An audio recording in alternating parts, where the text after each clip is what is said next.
you tell me when you started playing music or when you knew it was something you wanted to pursue as a career?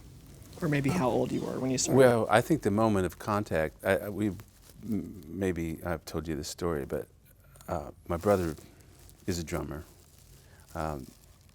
more of a part-time weekend bar drummer way back in the day. So he had drums, and he thought it would be fun to, I was 10 months old. He picked me up and he held me at a drum set, and there's a family photograph. There's proof of this, so. Wow, that's quite cool. And there's, you know, I'm in my pajamas with the feet and the zipper, and, you know, just this blobby little kid that still couldn't sit at a drum set yet, you know, so, and I'm holding the drumsticks, gripping them, and there's just something in my face that that was the spark. I look at that photograph and I could tell that that's where it happened, because, I mean, obviously I can't remember back to that moment, but as far back as I can remember, I've thought about drums my whole life. You know, it just... This is your older brother? My older brother, his name is Nelson. Okay. Oh, you've told me this. That's right. Yeah. Uh-huh. And when I was old enough where I could sit on a drum or a seat or something or behind drums, you know, he could tell that I had rhythm, and I was picking up things and I could copy it. I was watching, he had no idea. Like, I would watch him rehearse with bands, and I was able to copy some things. So he just jumped on that, and he was really egging me on and helped me out, and he was, you know, my first teacher, and it's my first role model. I just worshipped everything that he did, you know. So I was very influenced by all the music that he listened to, and you know, it was like, it's hard to answer when I started thinking about doing it professionally. I guess I just thought about doing it, you know. I just knew I wanted to play drums, and I wasn't even thinking about it in the practicality of, I have to make a living and all, you know, just, is that a real job? And, you know, families are good at reminding you or filling you in about that kind of stuff, you know. I mean, don't get me wrong, I had nothing but support and love from my family, but not without concern, you know. So I just think, I've been thinking about drums my whole life, like from the get-go, and I've loved music my whole life, and it just was something I wanted to keep doing. And that's when, you know, I had a high school band director that was phenomenal. Paula helped me find a path out of the small town that I grew up in Old Orchard Beach, Maine. Knew where it just was suggesting I go to Boston and get out of Maine and really pursue it, you know. And so these things just started falling into place, you know. I mean, when I decided to go to college, I think it was easier on my family, you know. But it's a hard question to answer, because I've never looked at this as a job. Yeah. It's just something I'm completely crazy about.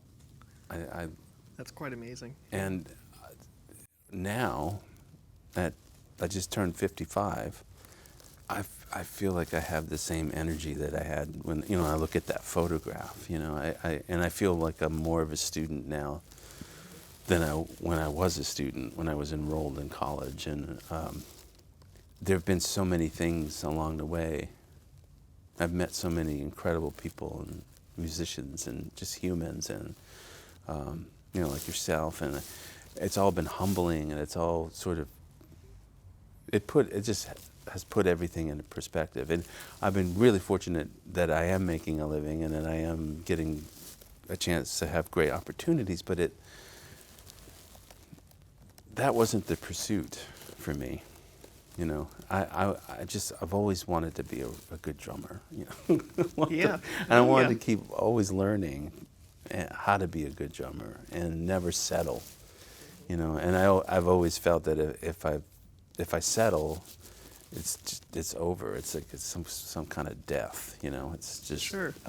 So I still feel musically and artistically very much alive and interested and excited to just play drums. You know, I don't Yeah. write, I don't play other instruments, I don't. Just sitting behind a set of drums is still doing it for me. You know. Yeah. Well, you could definitely feel that with you. You could feel how authentic and how much you love it I mean, from your it's- playing it's or a- just being around you. I mean, it's definitely very obvious. Yeah, well, you know, that's the great gift, I think. You know, because I see friends, I know people that they've done a million things in their lifetime, but they don't have the one thing. You know, I mean, there's a blessing and a curse, I guess, it's to both Sure. things. It's easy to feel limited. It feels like, oh, well, I'm a drummer, you know. That's I should probably care about a little more, you know. But it saves me. It has saved me, and it continues to save me. And during the pandemic, the lockdown, there was no bigger blessing than just being able to look at a drum set or go sit behind my drums and play. And even, you know, I missed communicating and playing music with people, but Yeah. I still had that, you know, in this time where it seemed like the future had disappeared, especially in the music industry for musicians and Yeah. for live music, and the gate came down. And I know I'm not alone when I say this. It was dark and it was scary, Yeah. Well, that's an encouraging perspective, though, that you have. but I about- could just keep playing. Yeah. You know, Yeah. and play my way out of it. You know, and that's kind of what has happened.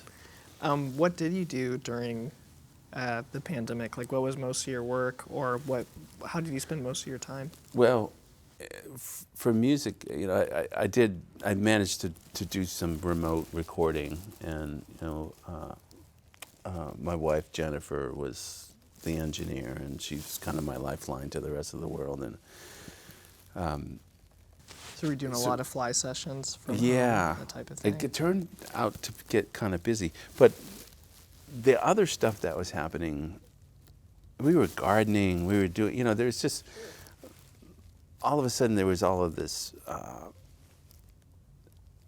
the mental hard drive space opened up a lot, you know, like the stuff I'm getting back into now, getting ready to, there's going to be a record that's going to be released soon that I played on, and then have to go out and tour, and it just occupies a lot.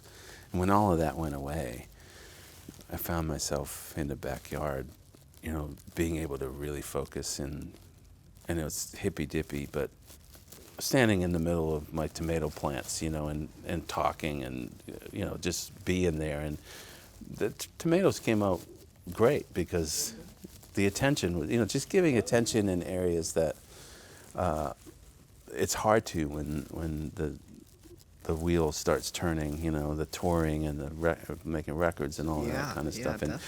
And to be, and I think especially in Los Angeles, you know, with all of the cars being off the road and everything slowing way down, nature, and I think that it was that way around the world. Nature just came to the front, you know, like my yard was loaded with birds.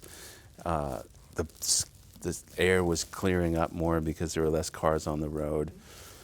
And I just found myself catching up, you know, slowing down enough to, like, well, bird watch, or, you know what I mean, that kind of stuff.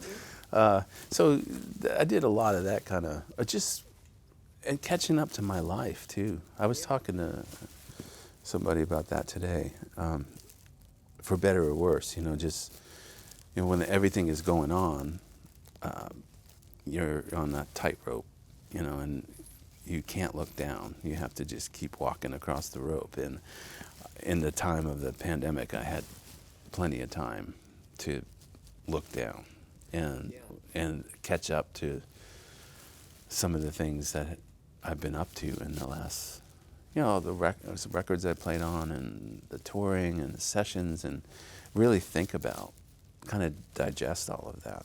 And some of it is you know, takes my breath away a little bit, you know, in terms of like, wow, how did I do that? You know, nerve-wise, how did I get through it? Because I think about it and I feel like I could have a panic attack of something that happened 5 to 10 years ago, you know. Wow. Because I had the time to think about it. Yeah. I guess it's the beauty and the curse of things slowing down. But that's kind of a pace that you like, though. Yeah. Right? Like you like when things are slower and you can I do. I like to. You know, it's in Los Angeles. Everyone drives everywhere, and when you do get out of your car and you, like, I've walked around. It's not the greatest place to walk around, but I walk around in these neighborhoods, or I walk to the cafe, or a couple miles, and things that roads that I've been on a million times, you know, like I see everything, you know. When you're moving slower, you see things, you know, you take it in. It's like, well, when you can stop and you look around and go, I never noticed that tree before. I never noticed this before. And I've been living out there for 20 years, and I've driven by all of this so many times, and it's just good to back off. Yeah. You know? Yeah. I agree with that. Yeah, and I'm definitely not speedy by nature, you know. I grew up in Maine. Things were pretty slow in Maine, and I certainly way before the internet and all of that stuff, you know.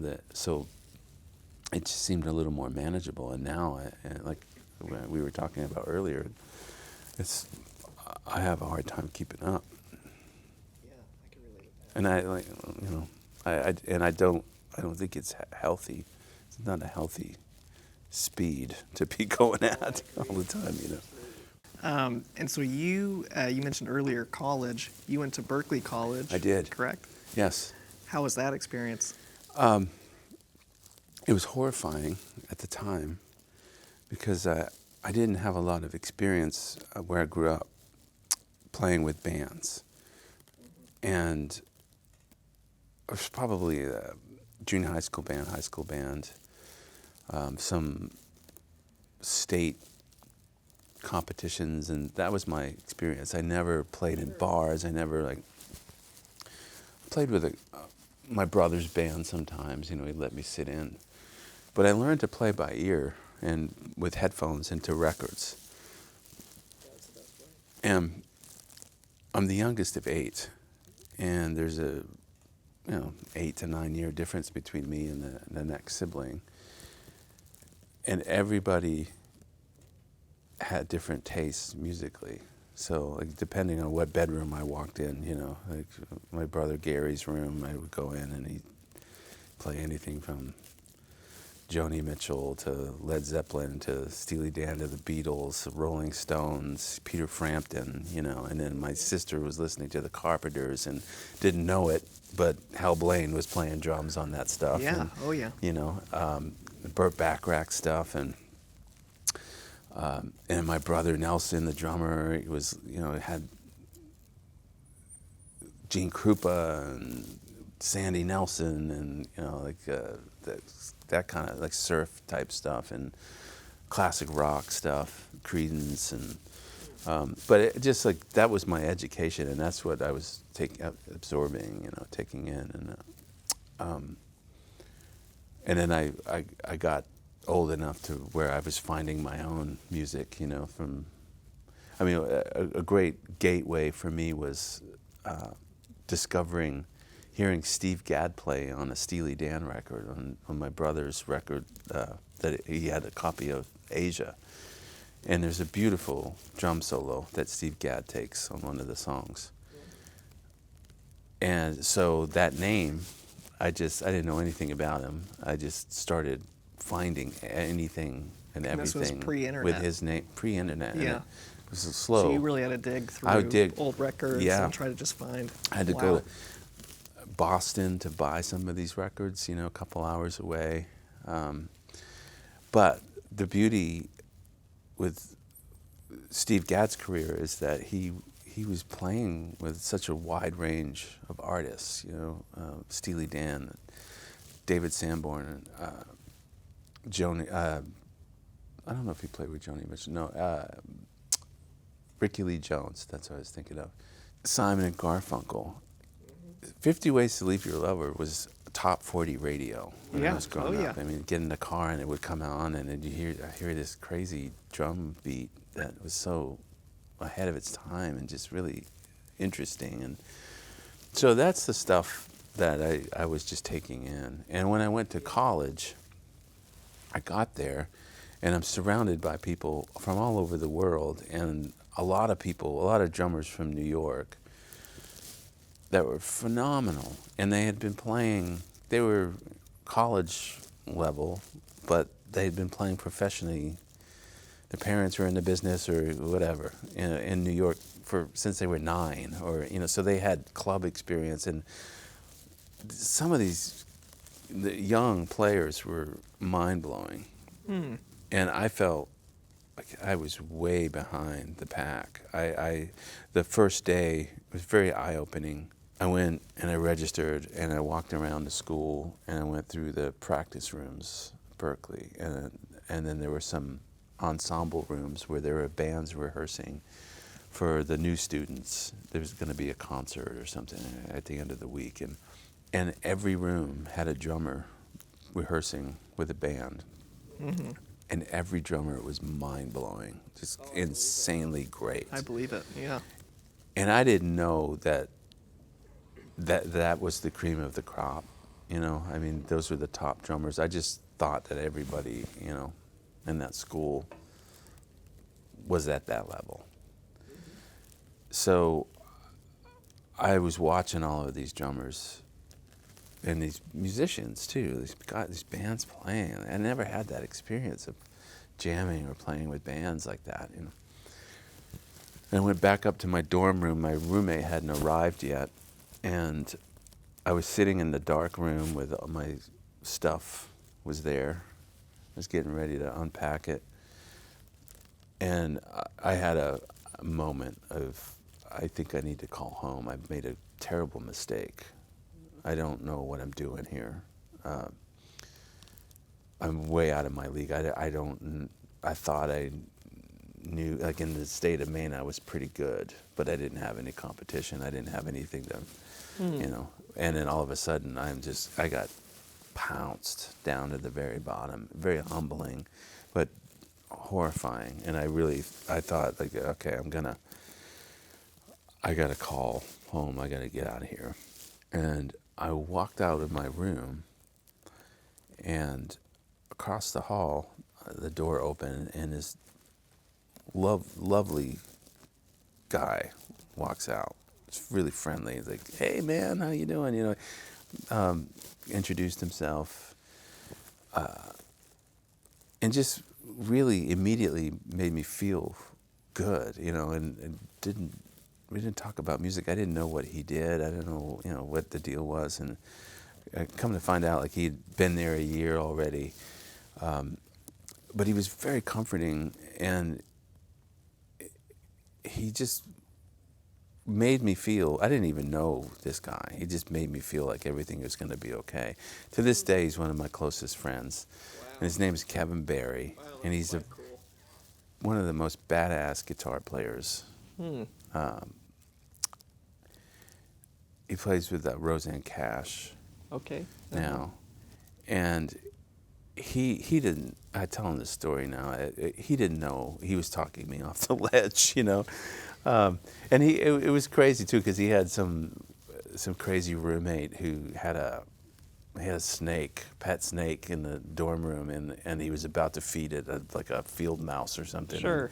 And Kevin just said, "Oh man, my roommate's going to feed his snake. Do you want to come in?" And deep down I was like, not really, Yeah, but it was oddly comforting because of what I was feeling and feeling anxiety about if could I swing that whole thing, Berklee, and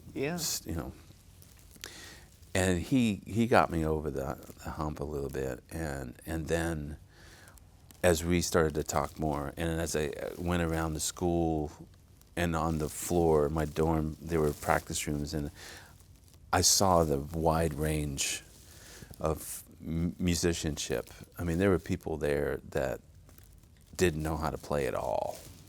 Mm-hmm. And that were, their parents just had money and bought them the top instruments and sent them to school just to try something out. And there were many different levels. And once I realized that, I just felt like, oh, I have a shot at this. But I just went to work. I went into the practice rooms and I just went to work. And then I started to meet people like, Kevin and get to play music and start communicating musically, which was really important because I didn't have that before. I didn't have it, not at the level that I needed it at. And it was a great lesson in not being, just learning that you can start anytime, in your life with anything, and not be intimidated by someone that's 10 years younger or that is just, wow. Everybody moves at a different speed. Some of these people that I went to school with that were phenomenal, their light burned out, and some of them aren't even in music anymore. Yeah. But there's a great, about. It's good to just be, to learn from it all and be inspired. And just not be too hard on yourself to have to keep up with compare to everybody else or keep up with the pace. And for me, it was always going back to the photograph of me with the sticks, looking in the camera, just keeping the joy in it all. It's a very healthy perspective. It can be, Absolutely. it can be very stressful, and especially if, all of a sudden you have to make a living, but if you lose the joy in it, it all goes out the window. Nothing matters. Oh gosh. I And agree. I have fought my whole life to keep that enthusiasm and keep the love in it. Why did I get into this in the first place? Yeah. Well, like I said earlier, that's quite contagious about you because you definitely feel it being around you. Your joy for music. Well, I'm reluctant to give advice, or I think everyone has to move at their own speed and make their own decisions, and based on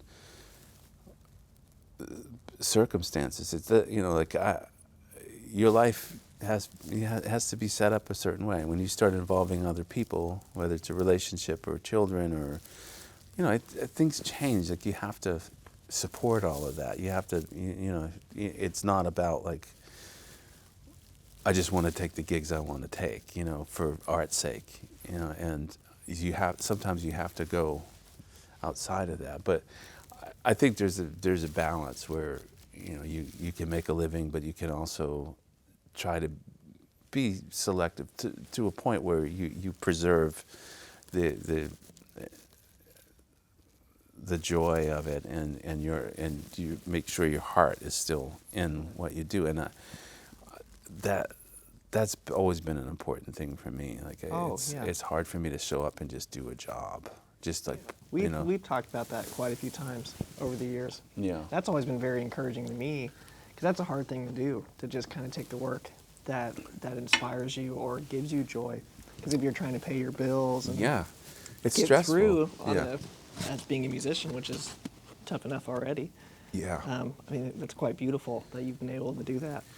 Well, I have been, because I've had a lot of support around me and understanding, Well, it keeps your perspective healthy though too, and it keeps, like you said, it keeps music joyful for you, which is great. That's the whole point of it. It is, because I didn't get into it to make money. There are easier ways to make money. Yeah, definitely. Well, you've had quite the successful career. To name a few of the artists that you've been with, like Robert Plant, Alison Krauss, Paula Cole, Elton John, Ray LaMontagne, Over the Rhine, Joe Henry, Willie Nelson, Jackson Brown, B.B. King, and many, many many others. I'm sure there's dozens of wonderful memories, but are there any cherished ones in particular that come to mind? That's a hard question, because I know there's going to be, 10,000. Yeah, I mean, each of them, there but- there are a lot of special moments for sure. Paula Cole is someone that is extremely important to me because I met her around the same time that I met my friend Kevin at Berklee.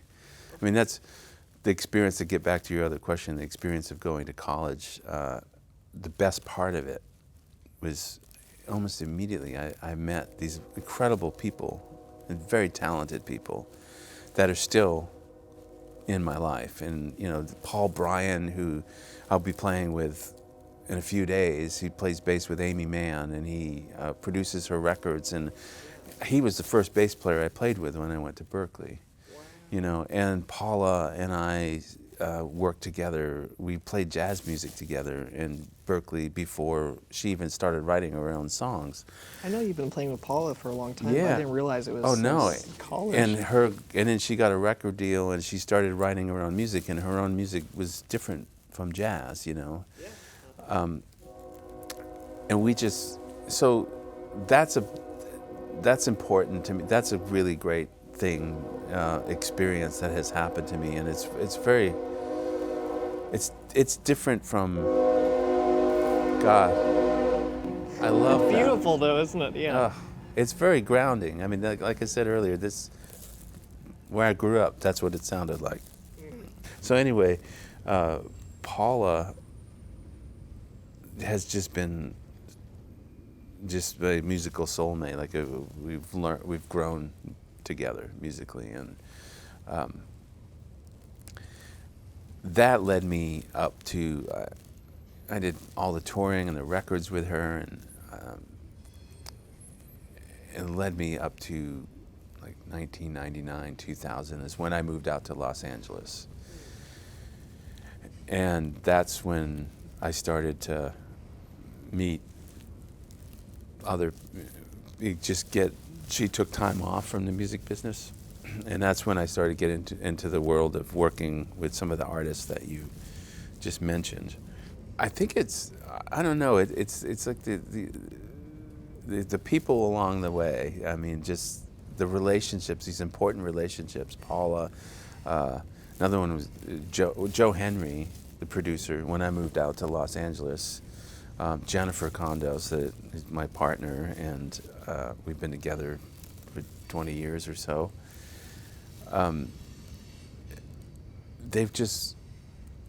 We became friends, and Was that the first gig that you and Jennifer were on together? was Joe Henry gig, yeah. Wow. Because you've done a lot of work alongside Jennifer. A lot. Yes, with a lot of different artists absolutely. since then. So these, Yeah. more so than the artists that I've played with, these are the experiences that are so meaningful because they've paved the way. But I just think friendships are so important. Yeah. Friendships first, and if it leads to music, even better. Yeah. And like all the great bands are relationships. Mm-hmm. I mean, I agree. you hear about. Yeah. I've been working with Robert Plant, and you hear how he talks about John Bonham in that relationship, and then the Rolling Stones, and then the Beatles, and those bands. They sound, and the band, Levon Helm, all those guys. There's a foundation there that's beyond the music. There's a soul connection, a chemistry. Absolutely. And that's the stuff that sort of formed with my friends, and then Joe Henry started producing more, and then that led me into an area where I started working with more artists, and some of my heroes, and some people I never imagined in a million years I'd ever work with. But I had the foundation it's very comforting to go into those situations. It's scary, to walk in a room with B.B. King or like I mean, I can't help it. I mean, that's the music that inspired me. So I'm Dr. John or, Gregg Allman or, but when you have friends around you and you're all doing it together and you're meeting these people, it's less daunting. And you feel like you have a musical connection, and you maybe as a unit have something to offer this artist. It feels like you have more ground to stand on, like it's just a little more protected, and but then getting to meet and play music with someone like Alan Toussaint is icing on the cake. And those experiences, just sitting in a room listening to those stories, whether it was Alan or Dr. John or B.B. King, or there was a moment where Dr. John and B.B. King were in the same room and they were telling stories, and Dr. John and Gregg Allman were in the same room, and just sitting on a couch like this with my mouth shut, listening to those guys, Wow. And then in meeting and getting to work with T-Bone Burnett, who facilitated a lot of this, like a lot of these sessions, and brought me in on that stuff. And his guidance, his experience, his stories, invaluable, man. Just like, that, I guess it's hard to isolate any one situation, because it's also important, that getting to play double drums with Jim Keltner, or just stuff that was just I wouldn't have been able to fathom. Yeah, that's quite a fun story. You've told me a story before of playing with Levon. Yes. Yeah, can you share a little bit about that? Yeah. About Well, I was out on the road. Jennifer and I both were on the road with Ray LaMontagne. And there was a co-bill with Ray and Levon. It's hard to, it was presented that way, but we were opening up for Levon as far as I'm concerned, And we did maybe a couple weeks in Florida of shows, and it was getting towards the end of Levon's life, His voice was getting kind of blown out from his cancer, I think. His health wasn't great. How old do you think he was during? What's that? How old do you think he was during that time? I'm not sure. I don't even really know how old he was when he passed.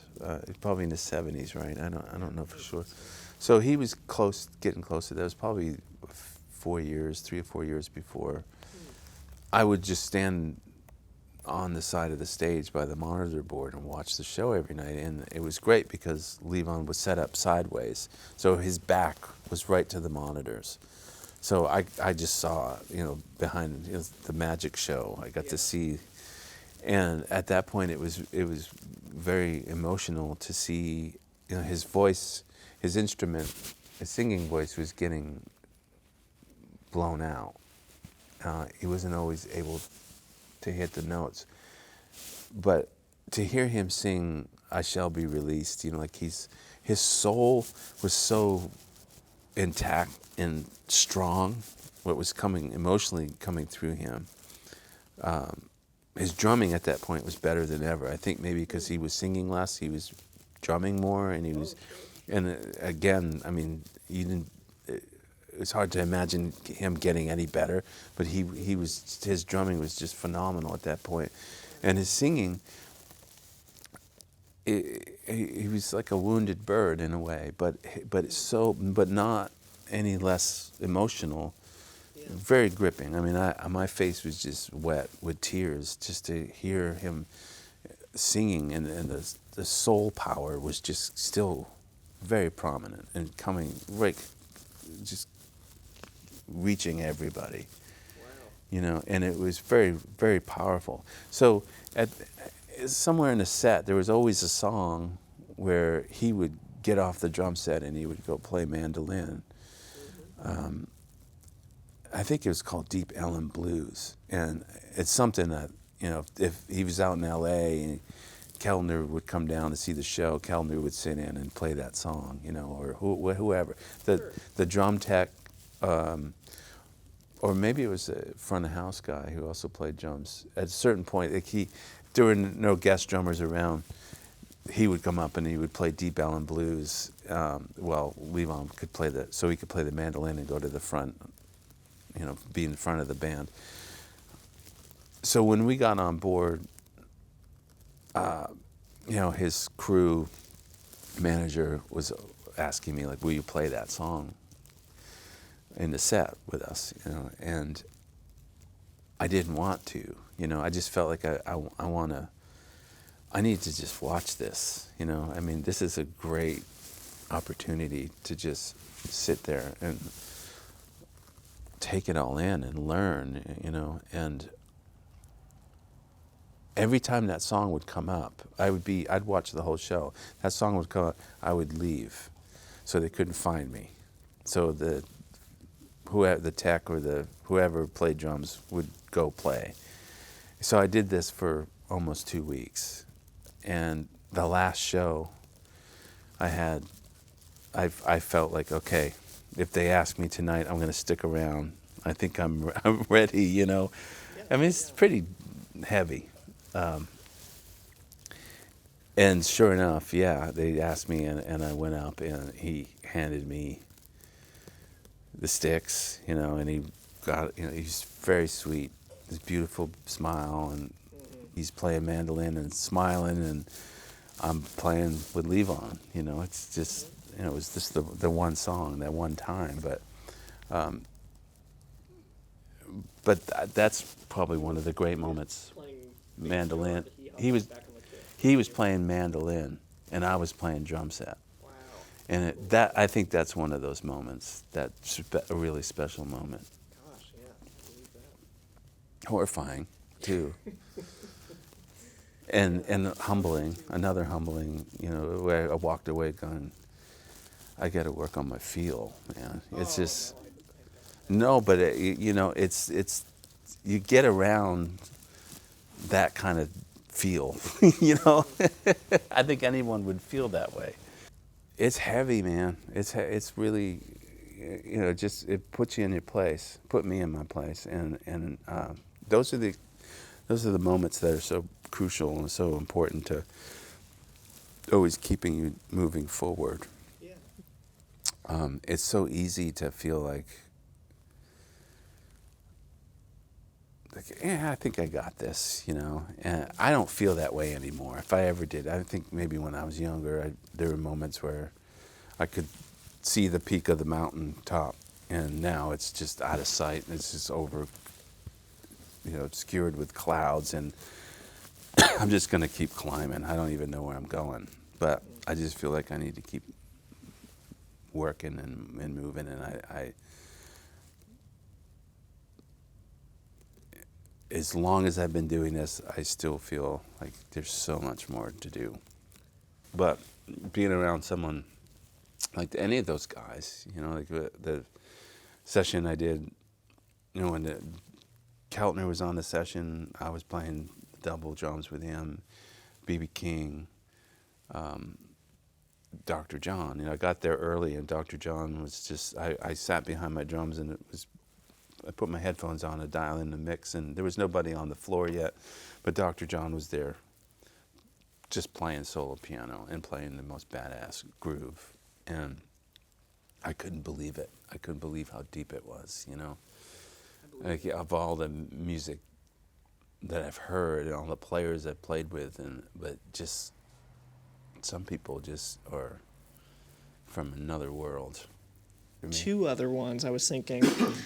And there's other questions we could do in LA, but one of them was the bomber thing, because I love that story of just how you got the bombers. Oh, yeah. That'd be kind of a fun one. And then the other one was the Robert Plant story. That was really cool, about how you got rid of your hi-hats, and then you got to the low boy. That was through Robert, right? Because Robert didn't like the sound of the... Oh, no.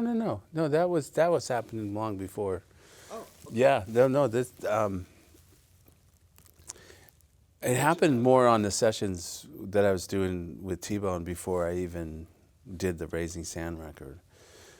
The hi-hat for me was always very confusing It's going to be hard to answer this quickly because I have to give you some backstory. Like when I first started playing drums as a kid, like I didn't have a drum set probably until I was in high school. But I've been wanting to play my whole life, so I just made drums out of everything, kitchen utensils and pots and pans and all of that kind of stuff. And I discovered that the sound of my mom's washing machine was a really great bass drum. It sounded like Hal Blaine on those Wrecking Crew records with all of the reverb, like the Phil Spector sound, and so I loved all of those sounds. And then when I finally, and I got used to playing all of that kind of stuff, and playing bass drums with my hand and mallet and whatever. But when I sat at a conventional drum set, it just felt awkward, and it didn't sound as good because some of these found objects, or the washing machine sounded like it had reverb, Yeah. And this playing in the shop is great because everything is resonating. But drums in a bedroom are dead, and there's not much happening. And so anyway, like the hi-hat, and playing a hi-hat and playing the contraptions and the pedals, I could do it, but it just felt unnatural. And the hi-hat as an instrument never felt like it belonged in the drum set. It became this staple, this important thing somehow. And it was just always a struggle, and sound engineers hate them. Acoustic guitar players hate them, because it's in the same range as all that stuff. So I noticed, I just decided that I didn't know how to use a hi-hat, so I just got rid of it to see what would happen. And that was your own decision. What's that? That was your own decision. It wasn't an artist. It coincided with the Robert Plant Alison Krauss gig, and me meeting through T-Bone, meeting a lot of bluegrass musicians, and the concept of the bluegrass. The traditional stuff doesn't have drums. Like everybody's a drummer in that orchestration, So I started paying attention to that, and people sawing the backbeats like a mandolins, or a fiddle, and the bass is the bass drum, and I just learned how to start staying out of the way of all of that stuff. And there were things that were happening within the ensemble, whether it was a mandolin or acoustic guitar, that they were doing the same thing as the hi-hat, but it was far more interesting sounding. So when I took the hi-hat away, and I started using maracas and deeper sounds, nothing as specific and sharp as a hi-hat, but a little more forgiving, sloshier, or a wider beat, with maracas. I started doing that. The music just opened up incredibly. Or I would play on the rims, instead of a hi-hat, and it just clunkier, and just everything was just wider and warmer all of a sudden. And all of those other instruments were allowed to exist, So it was like some an arranging type of concept where everyone's allowed to have their space. Hi-hats and cymbals, they eat into a lot of it, And I've always wanted to control my own internal balance and be able to play in a way where I'm allowing everybody else in the room. I want to be in control of it. I think musicians are at a place, or drummers are at a place now where they're relying on the engineers to make it work. But I think it's up to the player to make it work and make room for all this stuff. So I just needed to understand, because I didn't know how to use a hi-hat. There are very few examples of great hi-hat players out there. James Gadsden is one of them.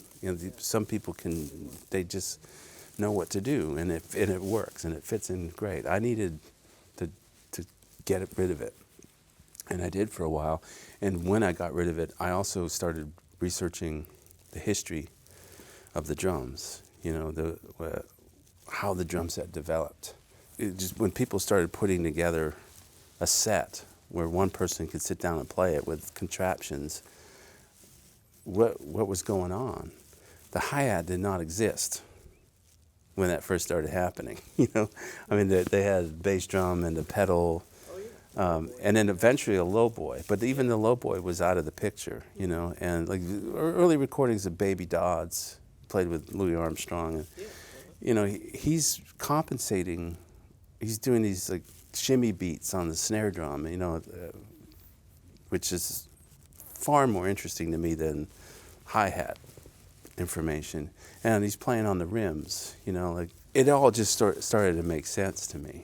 So now I use a hi-hat. There was this whole, things get out of hand, there's this, the rumors start flying around. It's like, oh, Jay Bellerose hates hi-hats, and I just didn't know how to use them. I didn't know, so I got rid of them just to understand it. And when I learned how to play hi-hats, they came back. I put them back into my setup, and I have a different relationship with them now. For me, they're in the category of special effects. It's not a staple. It's like a cowbell or a Chinese cymbal, or I use it sparingly, and it doesn't have to happen all the time. It just, music got into this thing where like that became the focus and became the timekeeping reference for other musicians. I've been on so many gigs where they ask for hi-hat and a monitor, or 2 pieces of metal. That's a chirpy, very tight, I mean, you can make them sloshy too, but it's not the best point of reference for me, in terms of where the music and the time is coming from. Sure. And people seem to rely on that a lot. And I also learned when people want to hear the hi-hat, or they feel like they need to lean on it, and you don't play it and you take it away, they freak out. But eventually someone compensates for it. Whether it's a mandolin player, or someone's going to play something that's going to fill in. And I think that's far more interesting when that happens, where it starts to give music a chance to go to other places, different places that you wouldn't even imagine. And it's so easy to get boxed in by, this is a drum set: snare drum, rack tom, crash cymbal, ride cymbal, floor tom, hi-hat. Yeah, it's a good place to start, but it should go beyond that a little bit. Yeah, that's cool. So maybe that's a long-winded answer. No, that's a great answer. But that's been an important part of my development, that just discovering that kind of stuff, and also getting to play alongside someone like Jim Keltner, who he's a phenomenal hi-hat player because he doesn't play it all the time. Yeah. And I saw him doing that. I mean, and also like how profound it was. Rest his soul, Charlie Watts. Just lifting up and he wasn't the first guy to do it, but those things make a difference, man. They make a big difference, and to go even more extreme and just take the damn thing away, that made a huge difference, and it just helped me understand. And it was a great lesson, if you don't understand something, just put it aside for a minute and learn about it, get to know it, get to understand it. Probably be helpful for a lot of drummers to do that, I would think. So you've told me the story already a few times, but can you share with everybody else how the Rolling Bombers came into existence for you? Well, that was when I first got called to play with Ray LaMontagne. And it was many years ago. It was probably, I don't know, let's say like 2003 or something. And I was just starting to get into the internet and discovered eBay. Yeah, dangerous. So, I started the whole search thing of just going through eBay every night looking for drums, and I didn't know anything about Rolling Bombers. I knew about Slingerland drums, and Radio Kings, but I was trying to find. I didn't need to go out and buy another drum set for the tour, but I was trying to figure out what drums I was going to take out with him. And his music, I was listening to his music and looking at eBay at the same time, and his sound reminded me of the band, you know, that kind of era, that era of music, and Levon Helm, and you know. Totally.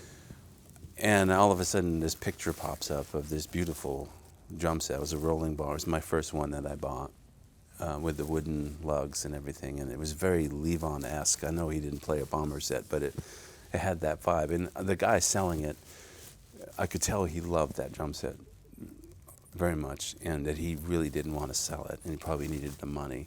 And he took the time to compose a photograph of the drums on his farm under a big, beautiful tree with the pickup truck in the back. It was just, it was so Levon, you know what I mean? I was like, oh my God, this is like, I don't even know what these drums do or what they sound like, but they look right. I have a feeling that's going to be the deal. And I got them. Do you mind if I ask what you paid for them back to that point? Like $1,300. Yeah, that's incredible. Yeah. And did that come with the snare too, or was it just the three? Okay. it didn't have the floor tom. Okay. So I bought a Rex floor on bass tom drum, to snare add drum. to it later on. It doesn't match, but it's but the first one's the Gold Sparkle. It's the one I've used on Oh, I've seen that kit the quite a Raising bit. Sand record, and also the touring, all the touring I've done with Alison too. I use those bombers. Mm-hmm. They're tried and true. They're just beautiful, and they were. It was the first time where I felt like I played a drum set that was alive. You know, like it had a personality, a very big personality. Because quickly, when I got the drums, I had them shipped to Maine. I hadn't played these drums. I didn't know what they were going to sound like. Through my sister's house, I was staying with her, visiting with her, and the first rehearsal with Ray was in Portland, Maine, because he was living in that area at the time. So I hadn't met Ray. I was just about to for the first time.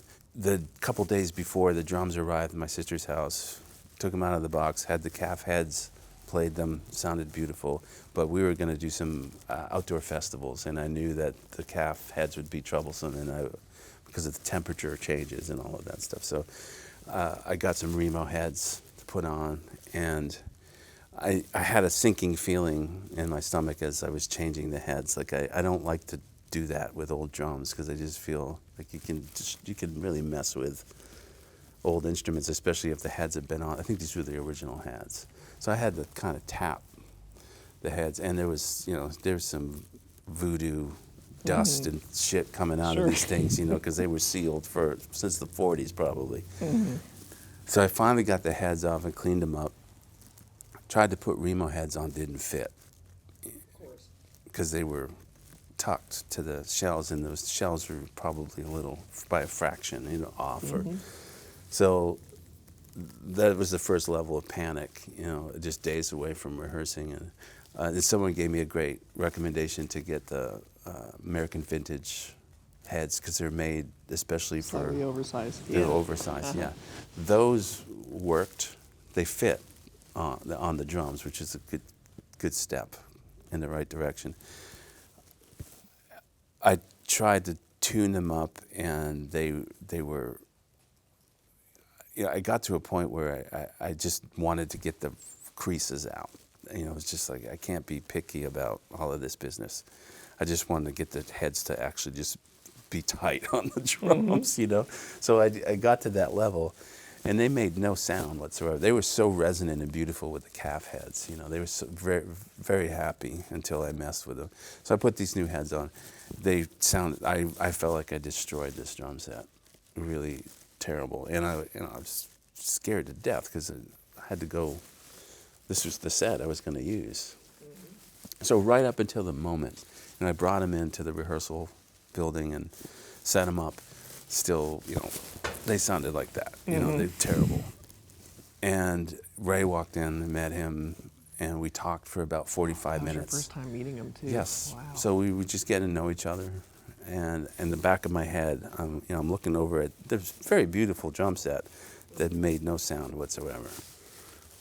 And I didn't know how that was going to go down. I didn't know how I was going to get out of that one.